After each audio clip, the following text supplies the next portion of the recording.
এই জুতো নিয়ে আসছো আমার জন্য? এর থেকে ভালো জুতো তো আমি পরে আছি। তুমি রাগ করো না, তুমি শান্ত হয়ে যাও। চলো আমরা গিয়ে চেঞ্জ করে নিয়ে আসি।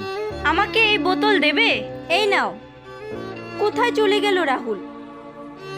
আন্টি, এটা আপনি কি করছেন? বোতল দিয়ে জুতো বানাচ্ছেন? বেটি, তুমি তো জানো কতটা গরম পড়ে গেছে, মাটি কতটা গরম হয়ে গেছে। দেখো না, আমার পায়ে ফুসকা পড়ে গেছে। আমি কি করব? জুতো পরো। জুতো নেই আপনার কাছে? 2 দিন থেকে খাওয়ার জন্য টাকা অনেক কষ্ট করে জোগাড় করছি, জুতো কেনার টাকা কোথায় পাবো?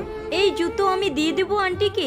রাহুল রাগ করবে না তো? ওনার দেওয়া জুতো আমি আন্টিকে দিয়ে দিয়েছি। আন্টি, আপনি একটা কাজ করুন, আপনি আমার জুতো নিয়ে নিন। না না বেটি, তাহলে তুমি কি পরবে? এই দেখো আন্টি, আমার কাছে নতুন আছে, তুমি এগুলো নিয়ে নাও।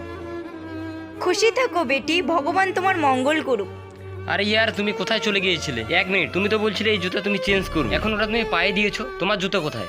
না না, এটা আমি চেঞ্জ করব না, এটা তো অনেক সুন্দর জুতো। এখন বাড়ি চলো।